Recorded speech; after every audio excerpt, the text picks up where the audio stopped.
Estudo das curvas de nível.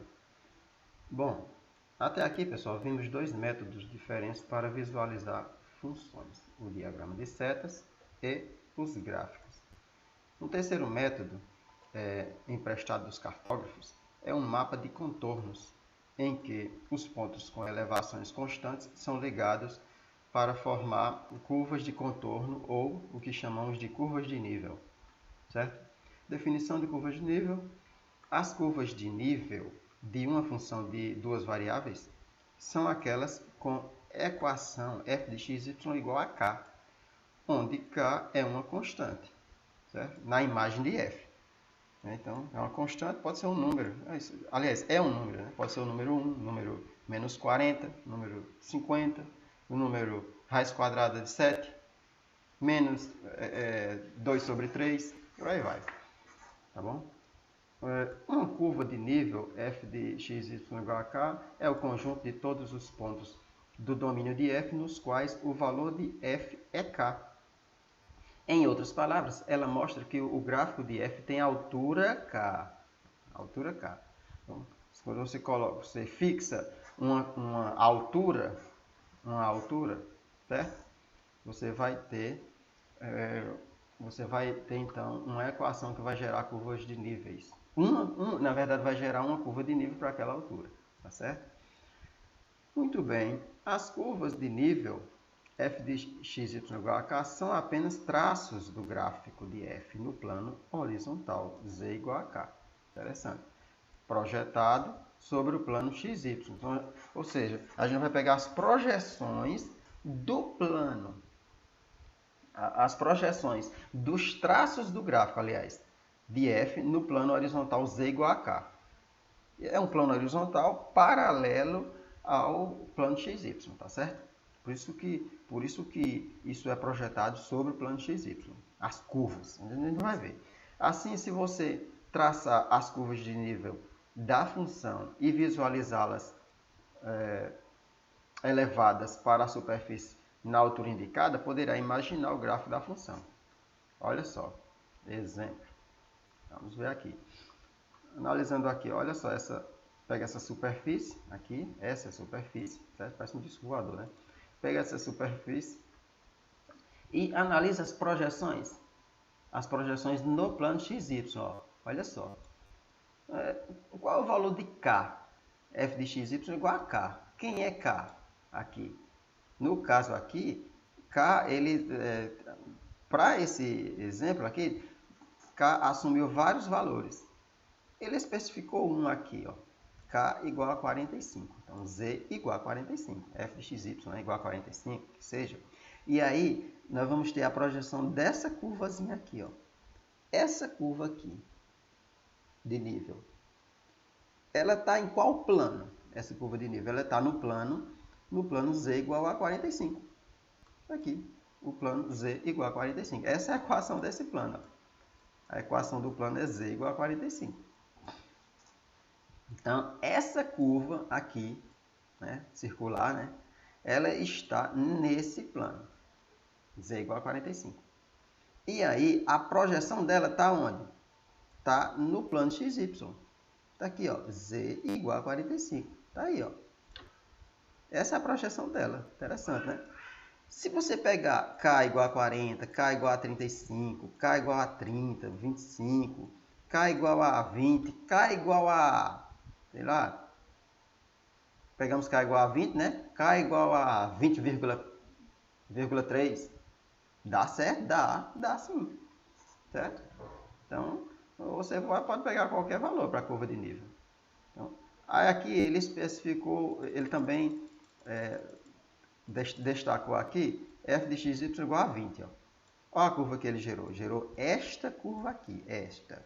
Certo? Então, k igual a 20. Vai gerar esta curva de nível aqui. Então, para cada valor, uma curva e uma projeção no plano xy. Certo? Interessante, né? Muito bem. Montanhas de Lonesome. Aqui nós temos várias montanhas. Imagine cada montanha como uma superfície num gráfico, né? Uma superfície gráfica, que nem esse aqui, ó. Certo? Então, se você pegar e vamos imaginar essas montanhas, né, elas sendo seccionadas por planos paralelos à Terra, né? Paralelas não, à Terra não, essa foi boa. Paralelas ao solo, ao chão, né? E considerando o chão plano, vamos supor, aí você fatia essas faz várias secções, né? Tipo fatiando, né? Essas montanhas e projetando esses cortes nas superfícies dessas montanhas, projetando isso no plano XY. Você vai gerar várias curvas. É uma maneira interessante de analisar uma superfície. No caso aqui, a superfície de uma montanha, né? Nesse exemplo aqui, certo? Então você projeta tudo no plano. Então isso é uma curva de nível, pessoal. Isso é uma curva de nível. Cada uma dessas projeções é uma curva de nível para um valor específico de Z, certo? Muito bem. Colocando as duas informações juntas, peraí. Poderá imaginar o gráfico da função, no caso das curvas de nível, né? Elevando a superfície na altura, colocando as duas informações juntas. A superfície será mais inclinada onde as curvas de nível estiverem mais próximas umas das outras. Então, olha só, a superfície ela será mais inclinada quando as curvas são próximas. O que é que isso significa? Vamos analisar aqui. Nesse exemplo aqui das montanhas de Lonesome, reparem, pessoal, que nesses trechos aqui, as curvas de níveis elas aparecem muito próximas umas das outras, certo? Isso mostra que aqui são pontos em que de maior elevação montanhosa. As montanhas elas são mais elevadas aqui, tá bom? Nos pontos em que as curvas estão mais afastadas, nós não temos tantas elevações, beleza? Então é isso. Desde que você pegue uma quantidade grande de curvas de níveis. É assim que dá para você analisar isso. Tem que pegar uma quantidade grande de curvas de nível, tá certo? Muito bem, então fica claro isso, né? A superfície será mais inclinada onde as curvas estiverem mais próximas. Então, as regiões serão mais elevadas, né? Mais montanhosas, mais íngremes, né? Então, ela é mais ou menos plana, onde as curvas de nível estão distantes umas das outras. É o caso que eu mostrei, né? Curvas distantes, né, são mais ou menos planas, né, nessas regiões. Beleza? Aqui, do mesmo jeito, nesse gráfico que a gente analisou, ó, aqui dá para ver mais detalhado, inclusive, né? Com certeza. Observe aqui a distância entre essas curvas de nível. Ó. À medida que vai ficando mais alta, ela vai ficando mais próxima. Aqui, ó, nessa região aqui desse chapéu, desse voador, as curvas de nível, olha só as projeções delas, ó, estão mais afastadas. Mostra que aqui, na superfície aqui, são pontos que não são muito íngremes. Ao passo que aqui, ó, quanto mais próximo às curvas de níveis, mais íngreme é a superfície. Isto. Um exemplo comum de curvas de nível ocorre em mapas topográficos de regiões montanhosas, como no mapa dessa figura aqui embaixo. Deixa eu ver se é essa mesmo. Não. Como no mapa dessa anterior, que a gente acabou de analisar, né? As curvas de nível são aquelas em que a elevação em relação ao nível do mar é constante. Se você andar sobre um desses contornos, nem descerá nem subirá. É lógico, né? Você andasse no contorno, não vai descer nem subir, porque você está ali sobre a curva de nível, né? Outro exemplo comum é a função temperatura, introduzida no parágrafo inicial da seção. Aqui as curvas são chamadas curvas isotérmicas. Quando diz respeito a temperaturas, pessoal, já não é montanha, né? Mas aí analisa-se graficamente também. Quanto maior a temperatura, mais inclinado, né? Aliás, quanto maior a temperatura, se a gente considerasse como uma montanha, né? Mais íngreme seria a montanha, maior é a temperatura. Então também dá para analisar curvas de níveis em gráficos desse tipo, e as curvas são chamadas isotérmicas. e ligam localidades que têm a mesma temperatura, certo? A mesma temperatura. Por isso que nesses gráficos considera-se também as secções planas, ou seja, os cortes, os fatiamentos desses gráficos, nessas regiões, né? Para temperaturas dessas regiões, né? Nesses gráficos, que são constantes. Por isso que K é uma constante. Quando você faz f de x, y ou z igual a K. Então a figura 3 mostra um mapa mundi, indicando as temperaturas médias do mês de janeiro. Isotérmicas são as curvas que separam as bandas destacadas. Então nós temos aqui temperaturas médias ao nível do mar, mês de janeiro, em graus Celsius. Tá aí. Nós temos aqui as curvas de nível para essas temperaturas, todas aqui, certo? Então, nós temos aí várias temperaturas aqui apresentadas, ó. Se analisar. Todas elas analisando por secções no gráfico, tá? Muito bem. A figura 14 mostra um mapa de contorno para uma função f. Utilize-o para estimar os valores de f de 1 e 3 e f de 4 e 5. Olha só que interessante. Através de uma curva de nível, sem conhecer o gráfico de uma função, sem conhecer a lei de formação da função, né, a duas variáveis, função de superfície, que envolve uma região, uma superfície, a gente tem como, só através dessas curvas de nível, calcular valores aproximados, né, estimar, digamos assim, os valores no plano, de acordo com a curva de nível indicada. Então, o ponto aqui é o ponto 1, 3, que está na parte entre as curvas de nível, cujos valores de z são 70 e 80. Olha só aqui, ó.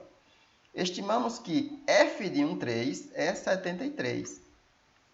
Então, 1 e 3. Vamos ligar aqui. 1 de x. Vamos ligar. Com 3. Opa. Liguei errado aqui. Deixa eu pegar outro recurso aqui. Olha só. Vamos estimar, né? Ó. 1, 3. Tá aqui. Tá retinho. 1, 3, ó. Tá aí.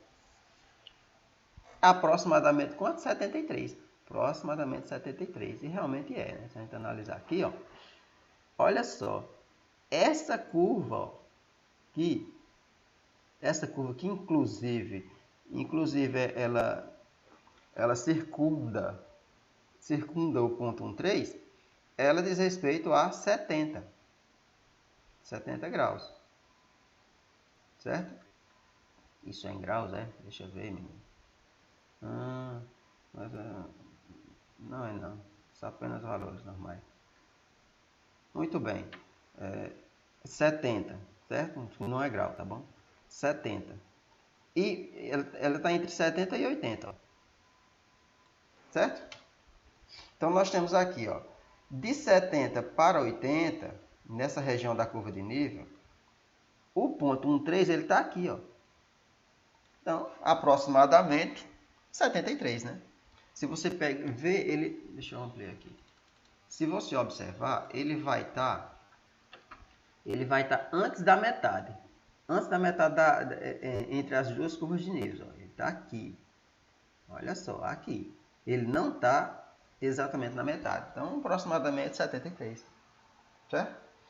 Então, é assim que se analisa uma curva de nível para pegar os valores da função, mesmo sem conhecer a lei de formação.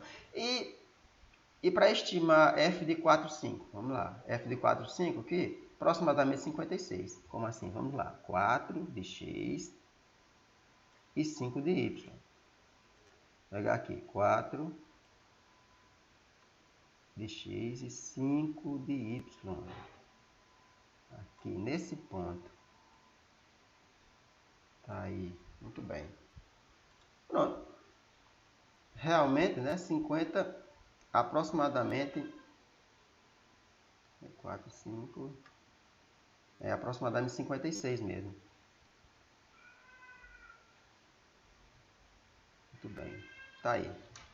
Nós temos que 60 é justamente, ó, pega essa curva aqui, ó, 60, a curva do 60, e aqui a curva do 50. Ó. Repare que a análise é de cima para baixo. Por que de cima para baixo? Porque nós estamos pegando de uma região mais plana para uma mais íngreme, certo? Então, aqui nós estamos, tipo assim, subindo na montanha, né? Nós estamos subindo na montanha, ó. 50 metros, 60, 70 metros, 80 metros, por aí vai. Então, 50, aí ó, 56 aproximadamente. E realmente é, né? Porque passa da metade. A metade seria aqui, passou um pouquinho, estima-se, né? Não quer dizer que isso é valor exato, não. Então, muito interessante isso, pessoal. Vamos aqui mais um exemplo. Esboce o gráfico das curvas de nível. Agora vamos... Aqui a gente no exemplo anterior, a gente já tinha o gráfico, né, da curva de nível. Agora a gente vai procurar, vai esboçar esses gráficos das curvas de nível dessa função aqui, f de x, y, igual a 6 menos 3x menos 2y. Quais são os valores de k? Vamos pegar várias curvas de níveis. Para k igual a menos 6, 0, 6 e 12. Então, as curvas de níveis são essas. Muito bem, então f de x, y, a gente tira, coloca k, né? Pega esse k, passa para o lado esquerdo, nós vamos ter o quê? Ó? Aí junta ele com quem? Com a variável independente, aliás, com o termo independente de x, y, que é o 6. Daí o seguinte, na verdade a gente fez o contrário, o menos 3x e o menos 2y e passou para junto do k, e trocou os lados, né? Manipulaçãozinha algébrica. E a gente pegou o 6 também, foi para junto do k, né? Foi menos 6, tá positivo e foi negativo. Então, k menos 6, ó. E trocou os lados de todo mundo, né? Ficou o zero só do outro lado. Ou seja, uma família de retas com inclinação de menos 3 meios. Uma família de retas. Então, isso aqui são retas. Essas retas, obviamente, estão no plano XY, né? Tanto é que aqui, ó, XY. Claro que nós estamos pegando no plano XY as projeções em Z igual a K, tá bom? Então, é uma família de retas com inclinação de menos 1/3, perdão, menos 3 meio. 3 meio porque você pega o 3 e divide por 2, né? Não, perdão, é o contrário. Pega o 2 e divide por 3. Quando você isola o y, na verdade. Quando você isola o y, né? O 2 vai para o denominador, para baixo. Isso, é isso mesmo. Bom, as 4 curvas de nível particulares pedidas, né? Tá aí, são para esses valores. Então, nós vamos ter o quê? Ó? Olha as equações que a gente vai obter, viu? Para z igual a menos 6, aqui ficaria o quê? K menos 6, K menos 6, ficaria o quê? Onde tem K, bota menos 6. Então, seria menos 6 no K, né? K é menos 6. E repete o menos 6 aqui, que já está na equação. Então, menos 6, menos 12. Está aí o menos 12. Beleza? Daí é o seguinte. Vou limpar aqui essa sujeira. Então, nós temos o quê? 3x mais 2y menos 12, né? Igual a 0. Onde tem K, você vai substituindo por esses valores que a questão deu. Bom, e vai obter várias equações da mesma forma, tá bom? Tá aí as equações. Elas estão apresentadas na figura 15. Tá aí a figura 15, ó. São várias retas. Cada uma dessas retas, pessoal, é uma curva de nível. Repare que todas estão no plano XY, tá bom? Então, cada uma delas é uma curva de nível. Uma curva de nível para essa função aqui, certo? Para essa função. Muito bem. Porque o gráfico de f é um plano. Então, o gráfico de f é um plano. Só que ele é um plano, só que ele não é um plano paralelo ao eixo x, aliás, paralelo ao plano xy. Ele é um plano, ele tem lá sua inclinação, um plano de inclinação diferente de zero. Tá certo? Plano de inclinação ou negativo, positivo, que seja. O fato é que ele vai gerar retas no plano XY, tá bom? Bom, então esse é o mapa de contorno de f de x, y igual a 6 menos 3x menos 2y. Então, o gráfico que envolve as curvas de nível, a gente chama de mapa de contorno. Esboce algumas curvas de nível da função h de x y igual a 4x² mais y². As curvas de nível são essas. Ó. Algumas curvas, ele diz assim, esboce algumas curvas de nível. Ele não especifica não, mas ele esboça algumas. Então, se ele pede algumas, você pode colocar vários valores aí para cá, escolher valores arbitrários para cá, tá bom? Então, tá aqui a curva, onde tem K, né? Aliás, onde tem H de x y foi colocado o K, tá bom? Repegou essa lei de formação aqui e colocou ela igual a K. E daí o seguinte, você pegou isso e colocou numa forma que a gente conhece a curva. Senão fica difícil até mesmo de você construir essas curvas, né? E que forma é essa? Colocou na forma em que aparece, olha só, uma família de elipse. Família de elipses. Certo, pessoal? Com semi-eixos, ó, raiz quadrada de K sobre 2 e raiz quadrada de K. Então, semi-eixo menor, semi-eixo maior. Como é que ele obteve essa equação aqui? Ficou na forma igual a 1. Dividiu tudo por K. Ó. K dividido por... K dividido por K dá 1. Aí depois, 4x² dividido por K, né? E depois, y² também dividido por K. Pronto, é isso. Só que aqui ele pegou e 4x² dividido por K e simplificou, né? Dividindo em cima e embaixo por 4. Para que o x² ficasse com coeficiente 1. Aqui do lado do x². E aí embaixo, e aí você pega o K, aí o 4 sobre K, ele inverte, fica K sobre 4. Tá aqui, ó. Muito bem. O K diferente de 0. K maior do que 0, né? Muito bem. Tá aí, então, a figura 17. Mostra o diagrama de contorno dessa família de elipses. DH desenhado por computador. Feito no computador, isso. Para K igual a vários valores. Ó. Pegou vários valores. 0,25, 0,5, 0,75. E ele foi aumentando, né? Aumentando 25 centésimos em cima de cada curva de nível, né? Até 4. Parou no 4. Certo? Bom, e aí essas curvas de nível levadas para termos o gráfico de H, um paraboloide elíptico. Então, o gráfico de H aí, ele gera um paraboloide elíptico, certo? Tá aqui, ó.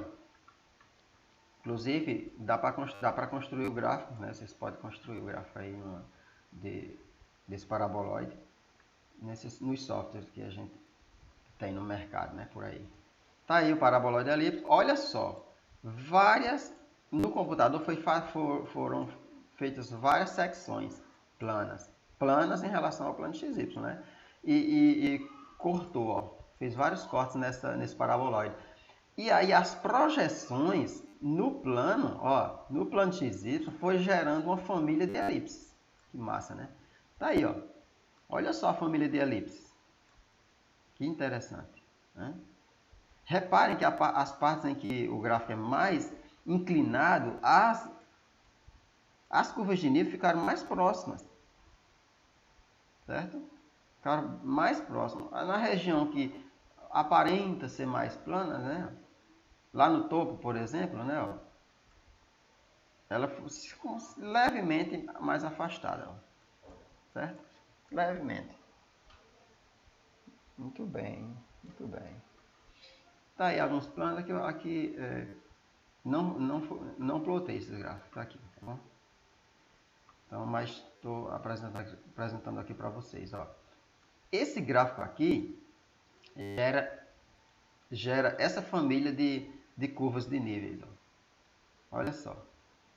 Então, a gente pode ver que nas partes mais íngremes, as curvas de níveis são mais apertadinhas, mais próximas. Tá certo? Tá interessante.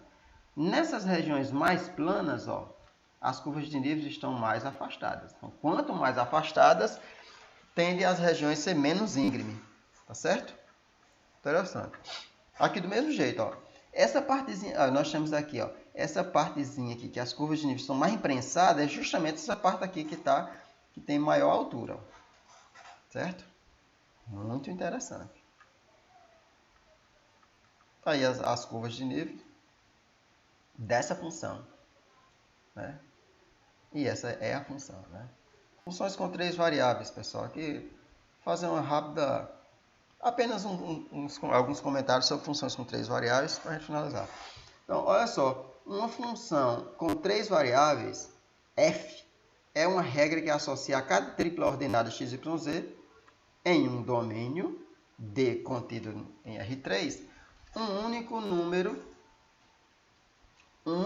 real denotado por f de x, y, z. Muito bem. Nesse caso aqui, pessoal, a função é definida em 3 variáveis, ou mais, né? Aqui nós temos uma função f definida com 3 variáveis independentes. Tá aí, 3 variáveis independentes. É claro que x é uma variável que está na reta, né? Na reta. Y é a sua... a sua... Como é que se diz? É a variável dependente de x, e aqui já pega o plano, e z é variável dependente de x e de y no espaço, certo? Vai pegar o eixo das cotas. E z está aqui, f de x, y em si vai gerar um valor numa quarta dimensão, certo? Então, são 3 variáveis no espaço que vai gerar tipo uma quarta dimensão, só que isso a gente não tem como construir um gráfico dessa coisa. Não tem como construir um gráfico de uma coisa desse tipo, certo? A menos que você zere uma dessas, variáveis. Aí sim. Aí você tem como, de repente, ter uma análise melhor gráfica, né? Muito bem. Feitas essas considerações, né? Por exemplo, a temperatura T em um ponto da superfície terrestre depende da latitude e da longitude x do ponto e do tempo t. Ou seja, três variáveis, 3. De modo que podemos escrever t igual a f de x, y, t. Tá certo? Esse z foi colocado t no lugar de z? Foi, porque a gente está representando a variável tempo. De forma para ficar mais conveniente, né? Ficar melhor da gente trabalhar. Certo? Não vamos construir o gráfico não, mas vamos pelo menos determinar o domínio, né, de uma função a 3 variáveis. Essa função aqui, ln de z menos y mais xy seno de z. Essa expressão, pessoal, é definida desde que z menos y seja maior do que zero. Por quê? Porque não existe nos números reais o logaritmo natural, ln, logaritmo natural, né? Não existe para valores iguais ou menores que zero, né? Para valores não positivos. Então, tem que ser valores positivos. Não é valor não negativo, é positivo mesmo. Certo? Porque também não pode ser zero. Sendo assim, ln de um valor positivo. Tá bom? Por isso que tem que fazer sempre, para achar o domínio da função, você tem que pegar aqui esses casos críticos aqui. No caso, ln de z menos y tem que ser maior que zero. Certo? Mais xy vezes seno de z. Aqui a gente não vai ter problema, né? Nenhum. Não vai ter problema nenhum. O seno o seno está definido para valores negativos, 0, e também para valores positivos. Então, não tem problema nenhum. X vezes y também não. Né? Só a restrição é essa. Então, o domínio tem que ser baseado somente na restrição. Certo? Então, o domínio de f, fechando aqui o exemplo, o domínio de f é D igual a terna, né? XYZ pertencente a R3, tal que Z maior do que Y. Como assim z maior do que y? Porque você fez o seguinte, você pegou o menos y e passou para o segundo membro dessa desigualdade. E deixou o z no primeiro, né? O z maior do que y. Isso é o semi-espaço constituído por todos os pontos que estão acima do plano. Acima, olha só, não estão sobre e acima, estão estritamente acima do plano z igual a y, certo? Sempre acima do plano z igual a y. Aí, como que eu não posso construir o gráfico e posso construir o plano z e posso analisar o plano z igual a y? Pode, porque a gente está tratando só do domínio. Na construção do gráfico, a superfície em si, se é que posso chamar assim, né? Não vai gerar uma superfície, de modo que a gente compreenda, mas o domínio, dá para construir o gráfico do domínio. É só pegar o plano z igual a y, certo? Muito bem. Mais um exemplo, estamos finalizando. Determine o domínio e esboce o gráfico dessa função aqui. Aqui já está pegando duas dimensões, né? Aqui, perdão, o gráfico cujo domínio é o plano, duas dimensões, né? E o seu valor final, que é a imagem disso, vai no eixo das cotas, vai no espaço, né? Então, o domínio de f é o conjunto. Aqui é um exemplo que, inclusive, esse exemplo aqui, ele não tá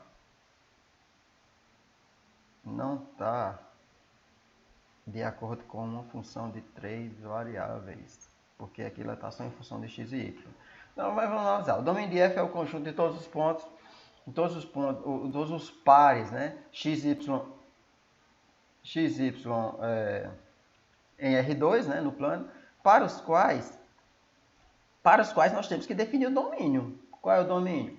1 menos x quadrado menos y quadrado maior ou igual que zero. Tem que ser maior ou igual que zero, porque no conjunto dos números reais, raiz quadrada de número negativo, de uma expressão que deu número negativo, não está definida. Como já foi falada e batida muitas vezes nessas aulas de hoje. Ou seja, o domínio de f é o disco circular x quadrado mais y quadrado menor ou igual que 1. De centro, aliás, de raio 1 e centro na origem. O centro está na origem, né, pessoal? Por isso que aqui x ao quadrado é como se fosse x menos 0 ao quadrado. Y ao quadrado, y menos 0 ao quadrado. Então, o zero desapareceu, foi para as cucunhas, né? Porque não precisa colocar, evidenciar, né? E aqui, aqui está isso aqui maior ou igual que zero, né? Você pode simplesmente reescrever essa equação, pegando o menos x quadrado e o menos y quadrado, rebolando para o outro lado, ficaria 1 maior ou igual que x quadrado mais y quadrado. Aí você troca os lados de novo, vai ter o quê? Vai ter uma maneira melhor de enxergar isso. Essa inequação, né? Que é a inequação que diz respeito a um disco circular de raio 1. Por que o raio é 1? Toma a raiz quadrada de 1. Tem que pegar a raiz quadrada, né, garoto? Raiz quadrada de 1 é 1. Então, esse será o raio do disco. E o centro é na origem, por razões que eu já expliquei. Um ponto, olha só agora, um ponto. XYZ pertence ao gráfico de f se só se XY pertence ao domínio D e Z igual a f de xy, certo? Então, esse z aqui é justamente o f de xy, certo? Então, é terna ordenada. Isto é, z é igual a quem, ó? Z é igual a mesma função aqui, que é a mesma lei de formação da função f de xy que a gente pegou, né? Então, essa condição aqui, ó, z igual a raiz quadrada de 1 menos x quadrado menos y quadrado, é equivalente às duas condições aqui, ó. Z maior ou igual que zero. Isso é equivalente. O z não pode ser negativo. Porque a lei de formação envolve um radicando que não pode ser menor que zero, certo? De uma raiz quadrada, óbvio.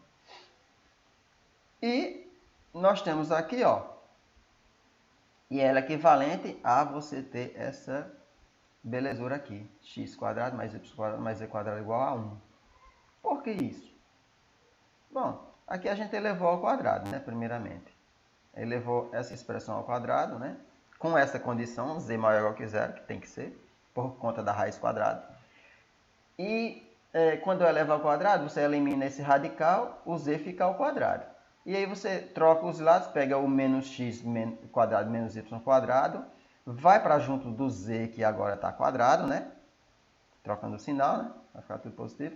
E deixa o 1, variável não, termo independente de variáveis, né? Isolado no segundo membro. E nós vamos ter, então, a equação de uma esfera. Certo? Está aqui. Aliás, a porção de uma esfera. Onde é que vai garantir que isso é uma porção? Z maior ou igual que zero. Está aqui, ó. Z maior ou igual que zero. E F consiste na porção da esfera, dessa esfera aqui, acima do plano XY. Acima do plano XY é a mesma coisa que dizer Z maior ou igual que zero. Está aqui, ó. Reparemos que não está rachurada, né? Esse contorno aqui esse contorno aqui dessa semi-esfera, tá bom? Não tá, porque pertence, né? O Z, ou seja, o Z pode ser zero, certo? E aí, ele vai assumir valores maiores ou iguais que zero. Então, vai pegar apenas essa semi-esfera aqui, tá bom?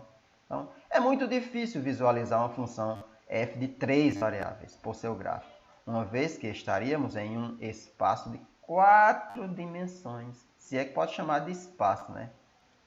É um espaço, digamos assim, de 4 dimensões, né? Visualmente é muito complicado de enxergar isso. Em muitos problemas, pessoal, essa quarta dimensão é o tempo. Você trabalha sempre problemas ou situações em que o tempo entra como essa quarta dimensão. Entretanto, ganhamos algum conhecimento de f desenhando suas superfícies de nível, que são as superfícies com a equação f de x, y, z igual a k. Então, olha só que coisa interessante até agora. O que ele está querendo dizer?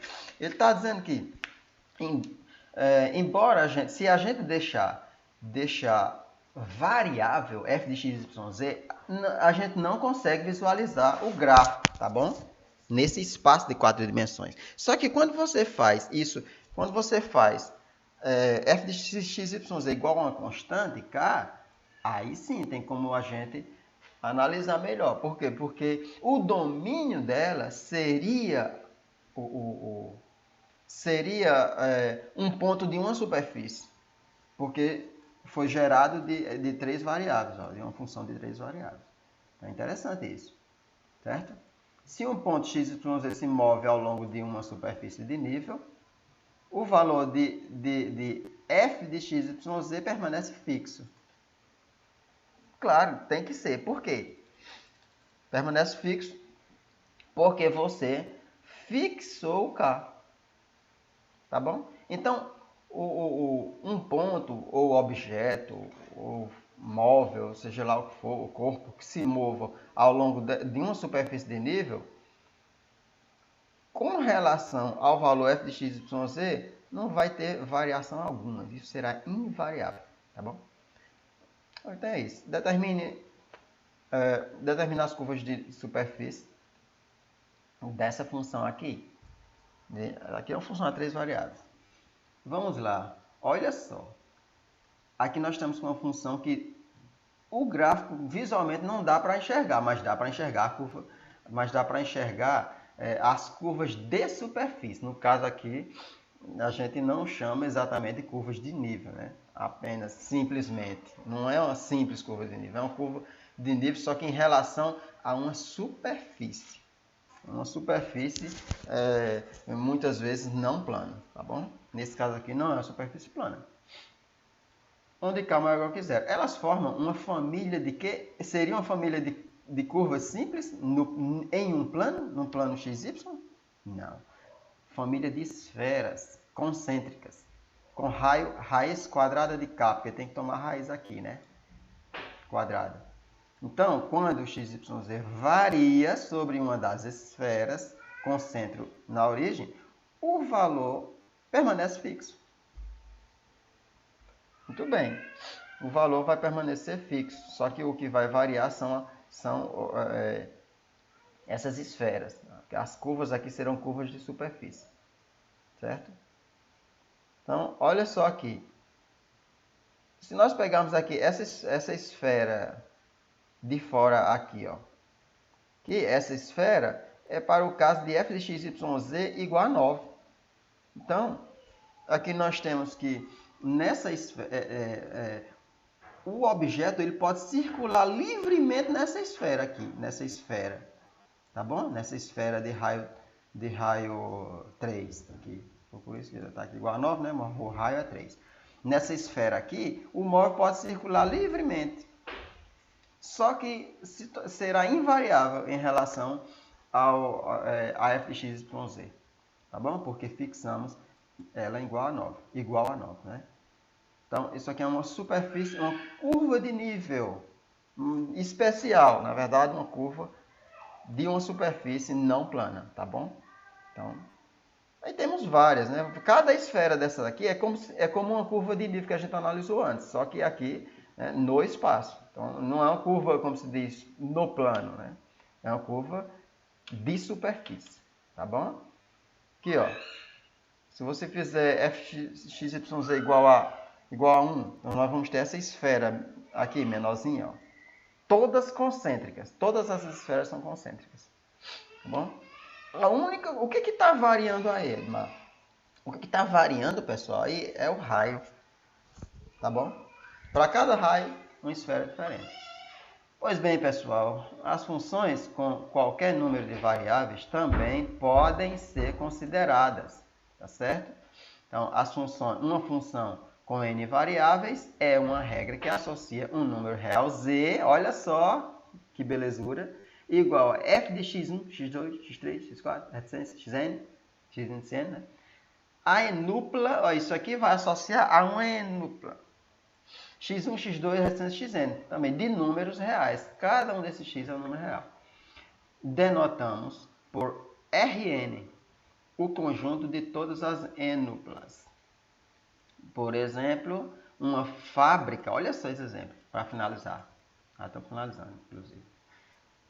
Se uma fábrica de alimentos usa N ingredientes diferentes para manufaturar um determinado alimento, você pode produzir, né? Manufaturar e produzir é a mesma coisa. Sendo CI, seu custo por unidade, do iésimo ingrediente, são I ingredientes, né? E se K, aliás, e se são necessárias XI unidades do iésimo ingrediente, então o custo total, vamos calcular o custo total dos ingredientes. Isso será dado por uma função de N variáveis. Reais, lógico. Então o custo, ó, olha só o custo, né? Então o custo será C igual a f de x1, x2, etc, xn, igual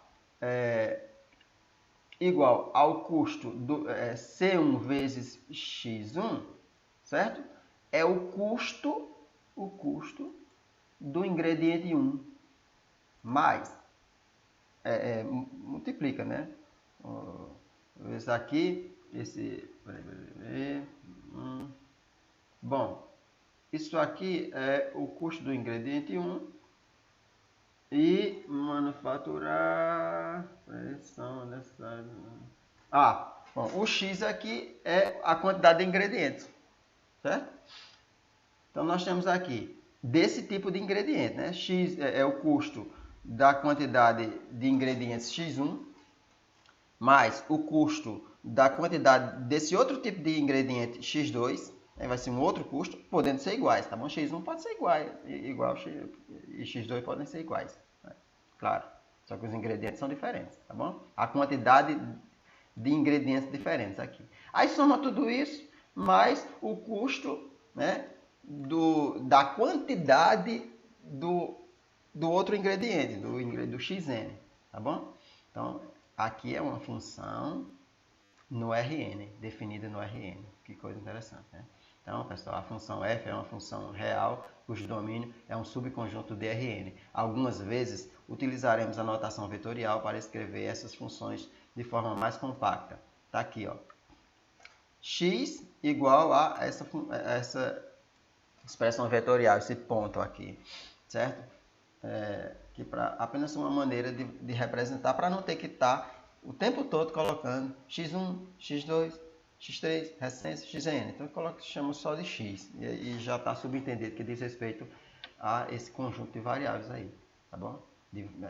Da função. Então, é isso. Então, f de x negrito, aqui, ó, que está em negrito, é justamente no lugar de f de x1, x2, xn e tal. Então, com essa notação, podemos reescrever essa função como sendo f de x igual a c vezes x. Então, é isso. Tá? Muito bem, pessoal. Então, é isso. Nossa aula referente a curvas de níveis, tá bom? Pois é, valeu. Bons estudos aí para vocês.